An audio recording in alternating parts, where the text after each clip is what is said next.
Hey everyone, how's it going? Welcome back to Gaming in the Keats. I'm your host Chris, and I'm bringing you another battle report. This time, this battle report was recorded before the 2.0 hotfix. And why this is important is because with the way that my list is built in this battle report, the fury bubble from the altar does indeed affect the Thunderback, which is corrected in the 2.0 hotfix, which I think is a great fix because that just like you'll see in this battle report how good that is on a unit with a bunch of attacks that have hatred at strength 6 AP 2 if they charge. It's wild. But anyway, yeah, let's get into this battle report against the Saurian Ancients. All right, going over my list today. I decided to bring a bit of a fluffier Beastmaster list, and I say that just because I wanted to use my Pegasus model that I haven't used in forever. I haven't used this Dread Prince on a Pegasus model since the Dread Prince was able to Vanguard with the Corsairs in version 1.3. So I just wanted to pull him out for fun. I know this is not an optimal build, but I don't care. It's cool. So we have a Dread Prince is rocking a 2-up, 4-up with Death Cheater and a shield, a lance, and Transcendence. So he'll be coming in, once he does at least 2 wounds, he will be coming in at strength 8 on the charge, which is kind of cool. And he has the Ring of the Obsidian Thrones, just to give a nice little minimized break and panic check to units within 6 inches of him. Then I also wanted to try out magic in the list. I don't think it's necessary, but I just wanted to see if I like having magic more than not. So I'm trying a Temple Exarch Adept with the Kingslayer. This is sort of my favorite build right now. It's very it doesn't really have any protection. So I just have Molten Copper, Corruption of Tin, and Living Steel. I don't know why anyone would really take the wall upgrade. You know that, oh gosh, where you cast like a wall in front of your unit. Like, I think it's cool. I think it was a good intended idea, but it just is outshined by all the benefits you get from all the other spells. So, coming in next, we have 32 Slixian Spears, the Banner of Discipline, 15 Auxiliaries, 5 Shadow Riders for dying for the cause, 25 Dances of Yema. I've been really liking the Dances of Yema. They're really fun to play. I gave them a Flaming Standard because I don't feel like dealing with Fortitude on them. They kind of need to hit hard and need to cut through Fortitude. We have 2 units of 6 Thunderpack. Again, these are a lot cheaper in this version, the one that we're playing during this battle report, but they did go up in points cost, I think also rightly so. But right now in this battle report, they're at 480 points. Then we also have 9 Warlock Acolytes. So these are the Wizard Conclave version, and I took Ice and Fire and the Illusory Path, so that's the random movement spell from Witchcraft. And the cool thing is about the Acolytes is they can now take Standard Bearers and Musicians, so I like having that. And then we have the all-important Divine Altar to give a 6-inch bubble of Fury, so that's like the battle focus if you remember. So 6s to hit, generate an extra hit. And then it extends to 12 inches for Temple units. So it allows you to play the Temple Militants, for example, a bit wider. So in this list, in order for me to benefit from that rule, I have to play the Thunderpack very tight and close to the altar. But as you'll see with the new version coming out, the new hotfix, that's all changed. So in this, yeah, it's moot. It's a moot point. But this is how I'm playing the list today. So I'm playing against my good friend Mike. He's a clubmate of ours. I play against him very often, and he's back on his Saurian Ancients kick. So he's rocking the Anorak Archmage, with alchemy, because alchemy is just pretty awesome. He has the stupid smoke stone. I hate this item so much. For 10 points. It's just, I hate it. It's just, it's a really good item. Basically, any of my units that are within 18 inches of it, I think, have minimized pursuit um, rolls.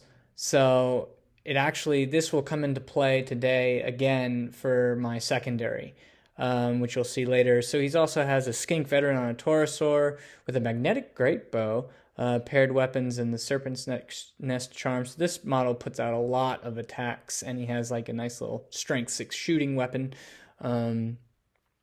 He also has a cheeky little Tegu veteran, Wizard Conclave here with Healing Waters, and Eldritch Inscriptions, which he's going to put in with his Tegu Mystics down there, which is also another Wizard Conclave. He's got 8, so like a lot of these things are Wizard Conclaves. I think this list channels 6? Something like that. So yeah, he's got 8 Cayman Warriors with the Flaming Standard. He's got 20 Tegu Warriors, so that's where his Anarach Archmage goes. He's got 12 Skink Hunters with magnetic short bows, again, to die for the cause, and maybe plink off a wound here and there. He's got Ramphidon Riders, which I like this unit a lot. They're very cool. They're just like this really... They hit really hard, I think. They also have Hatred and Fury and Lethal Strike, and they're like AP3. Like that's an awesome unit with Vanguard and light troops and fly. Like these guys are nasty. He's got 8 Raptor Riders, just standard musician, and then in the Raptor Riders he put a Carnosaur with a halberd and a hunt leader. So the Carnosaur is a part of the unit. Although I think in this version he can actually charge it out, or he can move it out of the unit if I'm not mistaken. I can't remember if the Carnosaur is attached. It doesn't come up in the game today, but I'm not sure if he can move it out or not, but regardless. Anyway, that is my opponent's list. We are playing the season pack, so we rolled up Historic Battlefield, and we have this Ancient Ruins, so when you touch it, you have to roll for the effect of what happens with the ruins, so that will come up later in the game.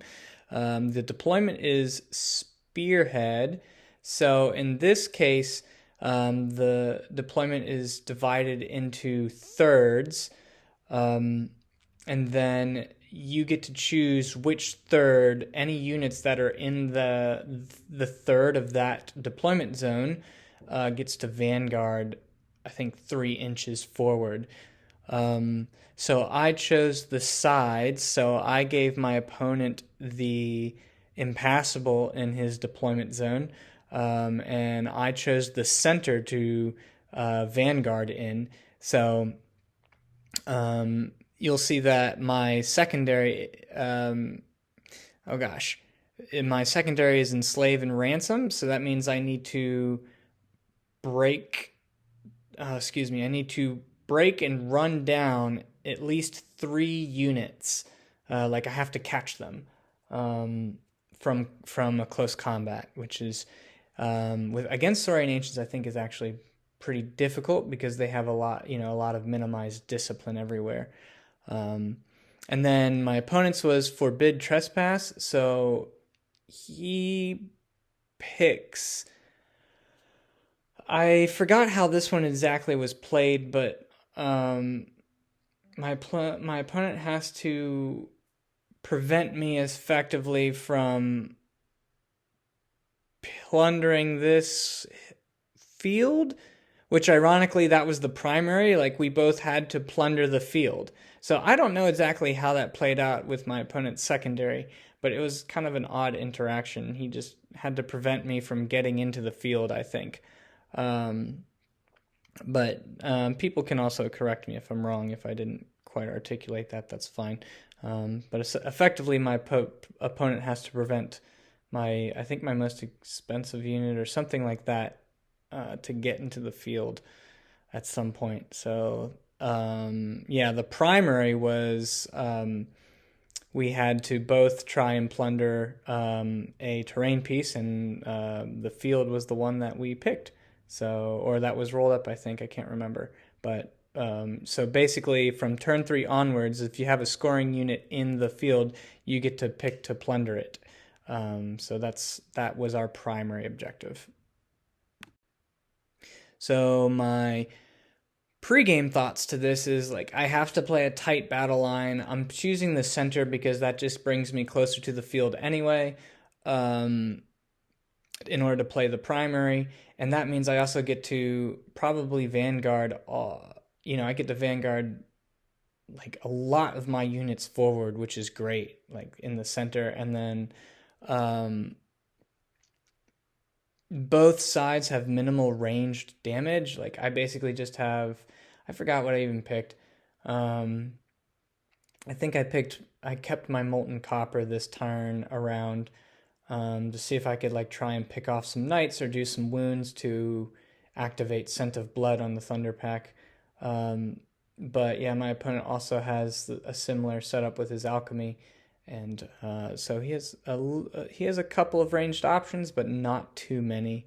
That magnetic shortbow though is interesting because my Pegasus does need to be a little bit careful. I am hard target 1 on the Pegasus, but it's a magnetic shortbow, so you get +1 to hit against metal armor. So that kind of cancels that situation out. So I need to be careful about that, about the magnetic the magnetic great bow or whatever it's called. His magic phase is definitely stronger than mine, so I certainly want to be the one charging and getting my magic phase off. Otherwise, his units can become really potent when he gets stacking magic buffs off.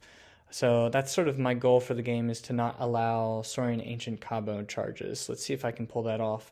The micro side of things, I kind of already decided this ahead of time. I'm going to use the Acolytes to kind of harass one of his flanks and to prevent him from advancing forward, because I love the advantaged position rule if they get into the flank, and the restricted attacks rule, and they can actually become quite a nuisance as well with illusory paths to start causing random movement everywhere.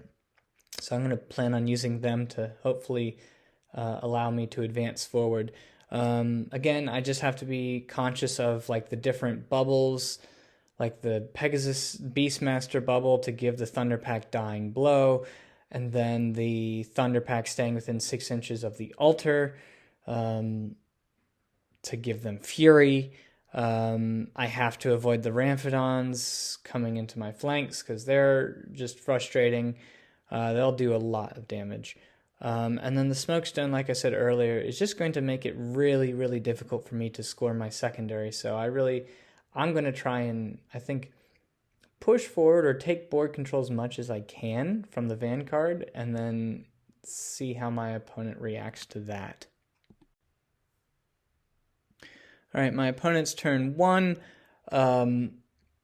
Essentially, this is after Vanguard, so my opponent chose to drop to get the +2, I think, at this point. That's what it was, to go first. And my opponent did get to go first and vanguarded his units on this third of the map. And then I vanguarded, as you see, all my units 3 inches forward in the center, which is really cool. So my opponent moves forward with his Ramphidons here. He has Skink Hunters. He's got the Skink Veteran on a Taurosaur. He's got the Cayman Warriors, the block of Saurus with the Archmage, the Tegu Mystics with that character in there, and then he's got the Raptor Riders with the Carnosaur. From our left to right here, we got the auxiliaries. First unit of Thunder Pack, Spears with the Altar, the Pegasus. The second unit of Thunder Pack, Dancers with the Kingslayer the Kingslayer Adept, 5 Shadow Riders, and then we have my Acolytes chilling onto the flank. So yeah, my opponent moves up as follows. I think I stop the... I think in the magic phase, I just remember I stopped one of the damage spells on the Thunder Pack, and then shooting the magnetic bow. Oh yeah, the magnetic bow puts a wound onto the Thunderpack, but nothing too serious to write home about. And in my turn 1, I'm saying fuck it. So I push up the spears right to touch the hill, saying like, sure, come in. I'm going to be ranks and ranks deep. I'm going to be hopefully steadfast with a minimized 10 check. And come on in. Let's go. So the Ramphidons do not have any charge onto the spears whatsoever. Taurosaurs in the front, as well as the Cayman Warriors are in the front. The Skinks also do not have a charge onto the spears. The Thunderpack are kind of covering the flank of the spears. And then you'll notice here that my auxiliaries are off the board. And so what happened here was right when I touched the ruins, I rolled the ambushing ruins. So they are picked up immediately and put into ambush. And that actually screwed me over a little bit because I was trying to try and protect the flank of the Thunderpack. I was going to try and pick off some wounds, hopefully maybe do 2 wounds to the Ramphidons and put in the ruins. So if they happen to charge the auxiliaries, they're going to take all those DTs. And also it would have prevented the Ramphidons from exploiting this sort of open space here. But no. The auxiliaries are all of a sudden find a secret tunnel and seek to plunder the ruins and are off the board. So I react with putting my Pegasus facing out this way to cover that as best as I can. In the meanwhile, I have the Thunderpack and the Dancers kind of all facing my opponent's battle line. I think here I could have angled the Dancers a bit more to face the spears to help. I really don't think I needed to be as angled towards the right side as I had them. I put the Shadow Riders in front of the Raptor Pack. I probably didn't need to. I just wanted to put pressure on his flank with the Mystics. So I wanted to kind of prevent my opponent from advancing forward, and then I was hoping to maybe exploit the gap with the Acolytes if he chose to charge the Shadow Riders and just kill them and hopefully leave for me some space here to get in between them. That's what I was thinking, but to be honest, I probably didn't need to do that. In the magic phase, my opponent stops the missile spell that I have onto, I think, the Caymans. And then I get off a random movement onto his Tegu Mystics, which is kind of interesting. Into my opponent's turn 2. My opponent decides to charge only the Cayman Warriors into the spears. I think this was a mistake. I think he should have combo charged the Taurosaur in, because you'll see what happens. But I'm actually feeling okay about this. I'm feeling pretty good. That my opponent took the bait here with just the spears. So what he's actually thinking here is he's going to try and shoot the Pegasus with all these magnetic short bows and see if he can do any wounds to him.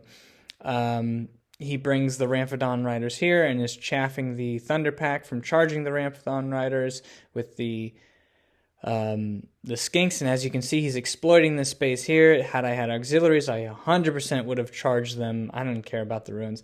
Charged them into the flank of the Ramphidon Riders. But there you have it. And my opponent does choose to charge the Shadow Riders, and then you'll see my opponent also decided, well, there's no good way to go forward, random movement, so I'm just going to go backwards. And my opponent rolled a 12 on the 2d6 to go backwards on the Tegu Mystics. So that was kind of funny. in Magic, my opponent does get off, oh gosh, a +1 to hit, and he got a +1 to hit off on the Cayman Warriors, as well as he got off some other spell on them. I forgot what it was. Oh, I think he got like rerolls to hit on them too, or something ridiculous. He got off 2 spells on them. In shooting, my opponent fails to shoot the Pegasus. He doesn't do any wounds, thankfully. And then you'll see in combat, my opponent absolutely butchers the spears with all these Cayman Warriors. Oh my god. But they did their job. They held. I think I lost 20 models from this, but because I'm so deep in ranks, I'm still steadfast. And because the unit boundary is frozen, I think when calculating, when you have to make the check, although I think I was still within 6 inches of the peg anyway, like it didn't really matter if the unit boundary was frozen or not, but they were on a minimized 10 roll and they stuck. So now I have a juicy countercharge with the Thunder Pack right here. Yeah, so Spears did their job. They held. That's all I needed them to do. Okay, my turn 2. Here we go. I take that flank charge with the Thunder Pack here. I also charge the Skinks because I see a potential overrun into the Taurosaur, and to be honest, I'm also, even if I don't make it, my goal is to just get in the way of the Taurosaur from charging the Spears. So it's an 11 to get to the Taurosaur from here. So I did debate on charging the peg into the Ramphidon Riders, but then that's when my opponent, I asked about what they did, and my opponent was like, oh yeah, these guys have like Fury and Lethal Strike and are AP3 base. I was like, nope, I am so not charging the Pegasus. That wound marker you see here is actually on the Thunder Pack, not on the Pegasus. The auxiliaries do come back on. Surprise, I think I do a wound in shooting. It doesn't really matter. I think my opponent stops illusory paths from the acolytes. As you can see, I moved out of my opponent's arc. I think my opponent was fine with me being there, but to be honest, I'm also fine being here because the dancers and the acolytes are kind of covering this middle zone here and preventing my opponent from advancing, and now I can kind of collapse most of my hard-hitting units into the center and hopefully deal with my opponent's Taurosaur and the Cayman Warriors. I feel very confident about this. Yeah, but in Magic, like, it was kind of a bust. I don't know, nothing really went off in the Magic phase, so, yeah. Then we go into close combat. And smash. Yeah, so the first picture you see here, the Thunder Pack missed their overrun by an inch, which was also really awkward, because had they had failed 1 more inch back, I would have been in the Beastmaster dying blow range, but they were like in this weird sweet spot of an inch outside of the Beastmaster's bubble and then an inch from getting into the Taurosaur. It's like they rolled perfectly. They rolled just enough to fuck themselves. So also they, they completely eviscerated the Skinks. Like it wasn't, yeah. Like, I was hoping that maybe my opponent would spike on some fortitude saves and then I could hopefully try and run them down. But no, that did not happen. They absolutely murdered the Skinks. And then here you see the Thunder Pack. This is the damage of what the Thunder Pack Hatred Fury combination does. They butchered the Cayman Warriors, leaving 1 left. It was an auto break, and now this is important to coming into my secondary. This is where my opponent pops the Smokestone, so it gives the Thunder Pack a minimized overrun. And so even though he's going to auto break, and because he's less than 25%, this Cayman Warrior is going to die, I still have to run and try and catch him down, because that's what my secondary is. And I fail to catch him. So my Thunder Pack with the minimized roll just bump into the Spears, and you can see here that's how I reformed the spears, just to face have the Ramphidons face the front and the Torosaur face the front, because the Torosaur can't wheel past the Thunderpack here. So the Torosaur has to go into the Thunderpack right in front of them. But yeah, that is combat. Okay, my opponent's turn 3.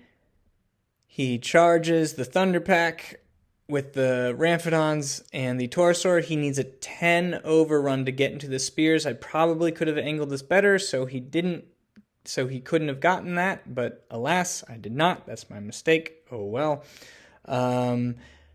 My opponent can't really advance forward here because the Dancers are protecting the Thunderpack's flank, and there was no possible charge for the Saurus Warriors to charge here because they have a smaller charge range. So Dancers are covering my ass, really. And my opponent just backs up to be out of line of sight of the Acolytes behind the hill and behind, out of their line of sight, like I said. The only thing I really care about in the magic phase is stopping healing waters onto the Torosaur, whichever spell gives him the fortitude. And so I do exactly that. So I stop the spell. In close combat, yep, it wasn't even close because the Thunderpack did not have Dying Blow. The Ramphidons and the Torosaur just neutered that unit of Thunderpack, just absolutely killed them, and overran like so. The Ramphidons overrun this way, and the Torosaur missed the 10 on Swift Stride. He rolled a 9, so he stops an inch short, so that offers me a juicy opportunity. Again, counter charges all over the place with the Thunderpack.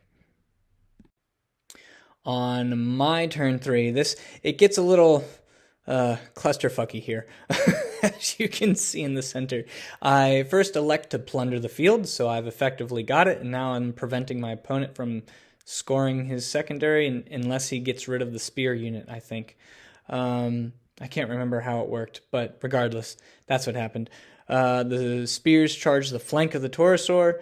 They were in the flank. We double-checked it. The Thunderpack charge into the Ramphidons, and most importantly, the Peg charges the flank of the Ramphidons. We also double-checked this. Even though my bases are kind of big and clunky, like that Peg base, I had an extra 40, and I could it flies, right? So I could just easily clip that corner there, and be abiding by all the rules. And the reason why I'm doing this is not only am I activating the Transcendence, or I'm trying to get rid of a couple models because these Ramphidons are still going to hit simultaneously with the Thunderpack because they're Agility 4 base. So Thunderpack are Agility 4 in the charge, and I want to minimize the number of attacks coming back onto the Thunderpack. So magic. To be honest, I couldn't tell you. It really didn't matter. My opponent was stopping random movement, or I think I tried an Ice and Fire and some missiles into the Knights here, and it didn't matter. So going into combat. And yeah, that's the end of the combat right there. So the Pegasus and the Thunderpack just destroyed the Ramphidons. I only took a wound back. My opponent whiffed really hard. That Resilience 5 keeping the Thunderpack alive, I think. And then I overran into the flank of the Torosaur with the Thunderpack and just absolutely destroyed that Torosaur. It was bad. I've now just secured that whole side, the whole left side and the center. And so I essentially turned to face everything here. And I think my opponent needed, if he wanted to, he needed a 6 to get into the Pegasus. It just wasn't an ideal charge. So you'll see what my opponent does to react. And my opponent backs up like so. He's using the hill to in this case, hills don't give any rerolls anymore, so it's just sort of a vantage point here with the Raptor Knights. And my opponent just backs up. He's going to try and cast some missiles. In the magic phase, he gets off. I think he gets off the like healing waters onto the knights. He's trying to buff them as much as he can. And I let all those go through because I don't actually have any intention of charging his knights. And I stop any magic missiles coming in on the Pegasus or the Dancers of Yema. So, yep, magic really just kind of underwhelming at this rate. So for both sides, I think. I mean, my opponent he has a much better magic phase. It's just like I don't need to concern myself with the magic buffs going off. I just need to stop the missiles, and that's what I do. So my turn 4, I move as follows. I'm moving out. I'm like just outside of charge range from him. So I'm moving closer to him here with the Thunder Pack. And I bring my Pegasus over to give a sort of a minimized discipline bubble here. I'm still within 12 inches of the Thunder Pack, so that's fine. I'm giving him a 6 to charge the Dancers, saying if he wants, it's either a 6 or a 5, just trying to bait him into charging. And let's see if my opponent takes the bait here. And I move up as follows. My opponent stops the random movement spell. My missiles don't do anything, and you can also see the auxiliaries just chilling in the ruins, not doing anything for this entire game. On my opponent's turn 5, he does something interesting. He moved, because the Mystics are like troops, he moves the Mystics right in front of the Saurus warriors to try and protect his Anarok, and these Mystics are no joke. I didn't realize how good these guys are, but they're like innately distracting, and I think they have 3 attacks per model for a height 1. Yeah, these guys are awesome. Like strength 4. So he moves them right in front, and he's saying like, if you're going to charge the Mystics, it's going to hurt you. And yeah, so he backs up out of line of sight again from the Acolytes, which I think my Acolytes are doing a great job of keeping this Raptor unit from coming forward. I'm happy with that, personally, because these aren't the combat ones. These are the magic ones. Granted, they're still pretty good in combat, but they're not like the Artistry of Death, 3 attacks per model ones. So, to be honest, like, I think I'm happy with how this is playing out, personally. And my opponent, I think I tried to stop his Fortitude, but he gets a Fortitude up on the Mystics. I think they already have like an innate Fortitude to begin with when you sacrifice a Veil token, something silly. And he adds a +1 to it, so now they have a Fortitude, and he gets, I stop a -1 resilience on the Thunder Pack, but then he gets off a +1 strength on the Mystics. So that's a pretty nasty unit. I'm going to have to figure out what I'm going to do with them. All right, well, this is how I tried to do it. So the Spears needed a 6 to get into the Mystics, and I purposely charged them anyway because they fail forward 5 and would still give me that 6-inch bubble, so I wasn't concerned about the Spears. The reason why I did the Spears is because the Dancers actually needed a 5 to get in, and so that means if the Spears charge with the Diab Warfare rule, the Spears and the Dancers get to combo or get to reroll their charge. So I did that, and I failed. And so only the Thunder Pack made it in. I was really hoping the Dancers made it in because they have the Flaming Banner. And I also had the Kingslayer Exarch in there, and so my opponent has a character in here. Yeah. So, so only the Thunder Pack go in. This is going to be interesting. The Dancers fail forward in a way that keeps the Raptor Riders in their front. I basically am thinking, all right, I'm probably going to lose the Thunder Pack, but I'm bringing this guy over just in case I need to make a break check, and I'm giving myself minimized discipline. I'm hoping that the Thunder Pack can just do enough to hold. And in Magic, I think I get a buff off on the Dancers. My opponent stops another buff. Oh no, I get like, yeah, my opponent stops another buff up on the Thunder Pack. And yeah, let's go into close combat. Let's see what happens here. Okay, this was wild. So I spiked hard. I was hitting his unit on 5s with the Thunder Pack, but I had the Hatred reroll, and oh my goodness, I rolled so many 6s, like it did not matter. And so this is the outcome of I killed 15 models, and this is with a 4-up fortitude. My opponent did not roll great for his fortitude saves, but like even so, like that was outrageous. That's just shows you the power of like with the Thunder Pack. If you spike on that Fury and the and the Hatred, I mean, good God, like just absolutely nuked this unit. So it was an auto break, even though he killed exactly 3 models in the back. Like it didn't matter. It was an auto break. And ironically, I failed to catch him, even though, so he's below, again, it's one of those situations where he's below 25%. And so he, no, I think I do catch this one. This is the one I do catch. So I'm now, I am able to catch this unit. So I do that. And so that's 1 unit that I've caught out of the 3 that I need. And I overrun into his Saurus.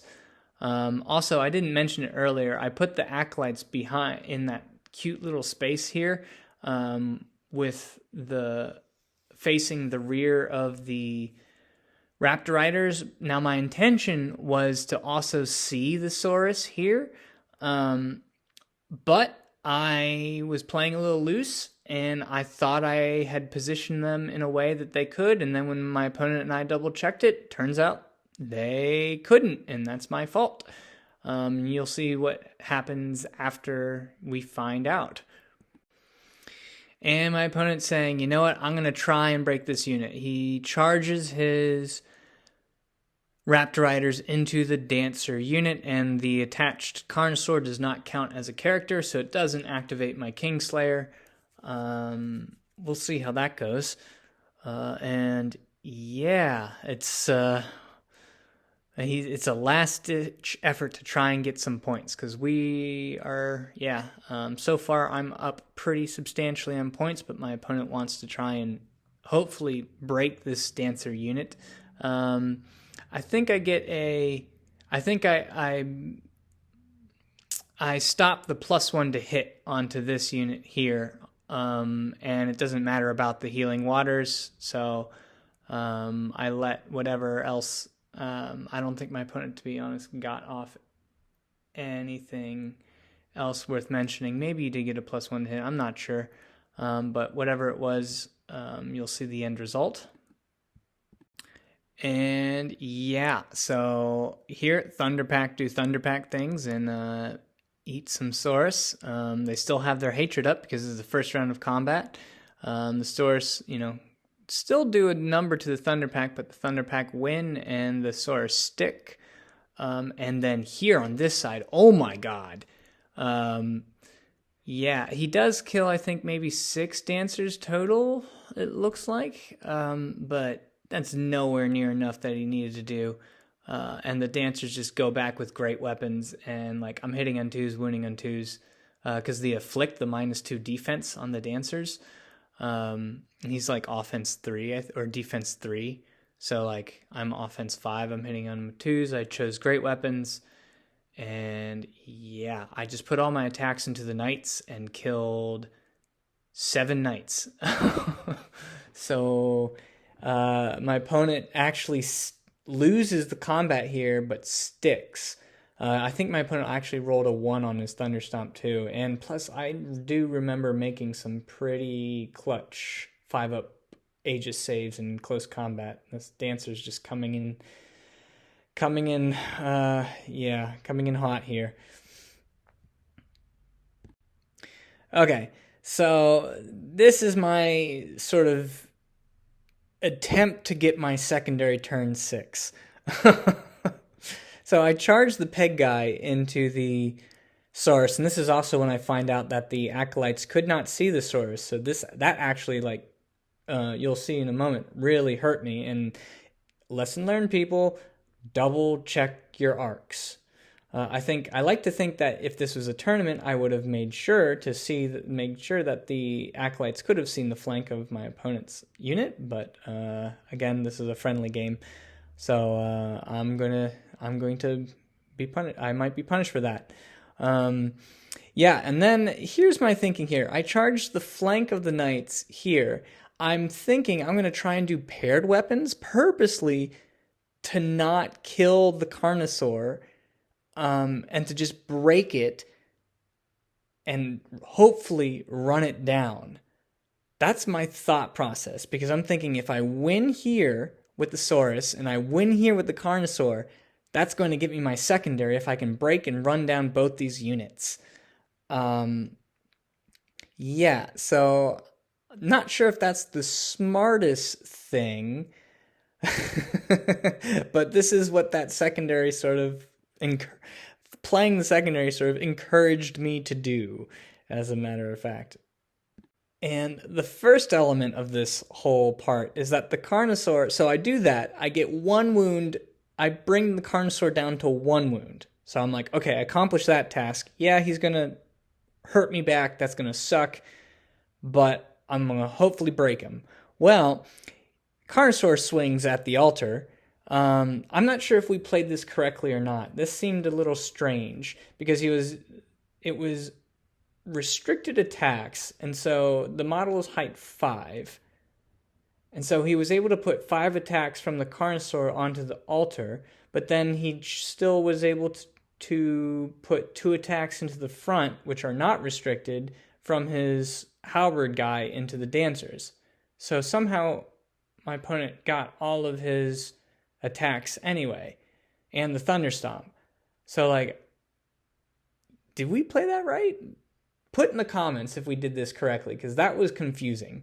But needless to say, the Carnosaur eats the altar. I don't make a single Aegis save. Completely destroys it because it does multi-wounds too. But then fluffs again on his thunderstomp. And yeah, the dancers and the spears ironically fail to catch the Carnosaur.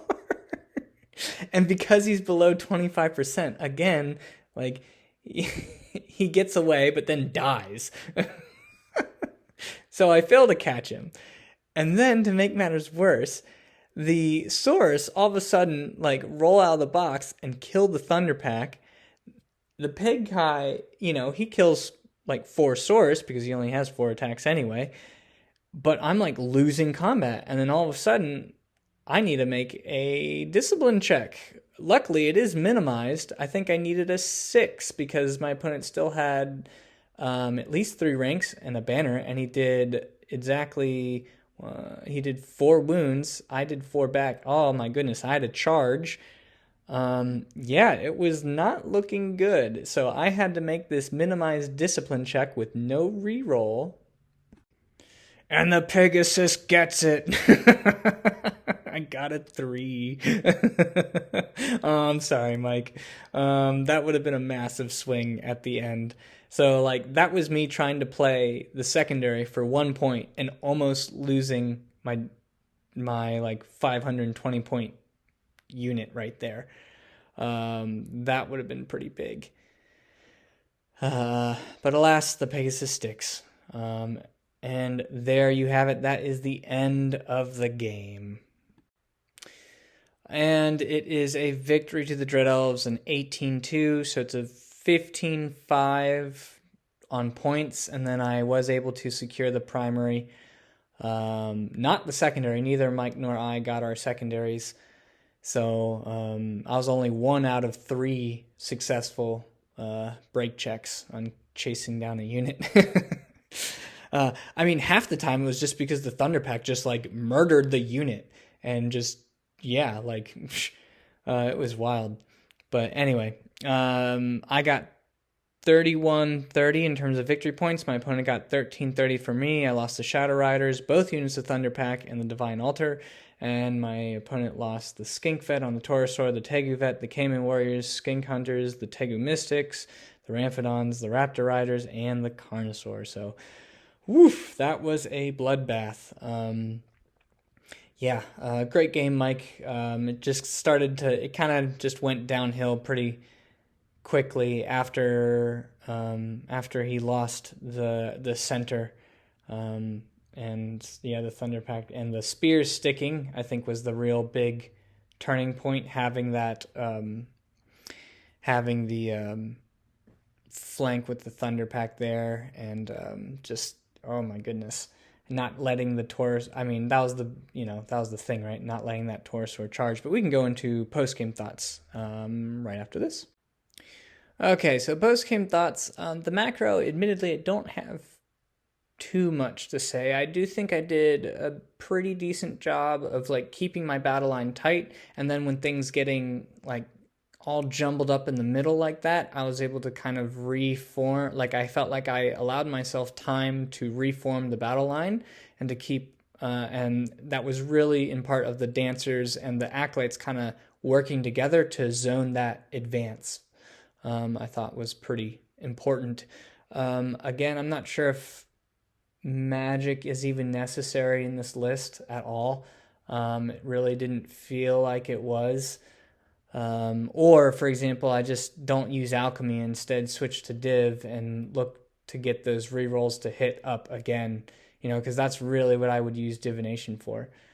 And I do think I picked the correct deployment type, allowing me to put that impassable in my opponent's deployment zone, and allowing me to push that center objective for the primary, which was at least helpful.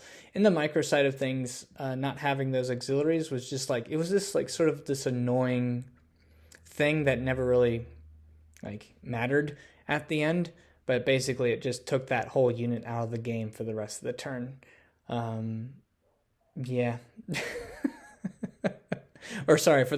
Took that whole unit out of the game for what you saw there. In hindsight, I really should not have pushed the spears, because I think, it goes back to that combo charge from the Taurosaur and the Caymans. I think had my opponent done both those units, that would have been a different story. I think, that would have hurt a lot more. So, I got away with it this time, but I'm gonna hopefully remember this and not try and even do that for the next game. I probably could have played the Pegasus a bit tighter with the Thunder Pack. I could have easily have moved in a way to account for missing the overrun and still getting within dying blow range. I didn't quite calculate that. So this list was a bit. You do have to be conscious of the different auras from the characters and the altar. That's one thing that's kind of, getting used to playing this type of list. And then, again, lesson learned, everyone. Always double check your arcs. Especially if you're using light troops, just making sure that you have them in a way where they can see all the units you want them to charge. Because, that actually... even though it didn't come, I got lucky in the end and made my break check, having them in the flank with the Saurus would have probably tipped that combat in my favor again, and I would have potentially had the option to get my secondary, assuming I'd also ran down that Carnosaur. But it's giving yourself that possibility, right? Versus not having them there in the flank to begin with completely makes it void. So, lesson learned. And thank you so much for watching. I really appreciate it. Like and subscribe. Unfortunately, the Thunder Pack will no longer be getting their Fury bonus from the altar, but that's okay. That was a very necessary change. Because, as you saw, that was just insanely good. When you couple that with Dying Blow, it's just it's so good. Again, it goes back to the whole idea of this list I didn't feel like I needed magic at all. So I'm gonna try out a few more things, and yeah, I'll catch you on the next one. Ciao, ciao for now, y'all. Peace.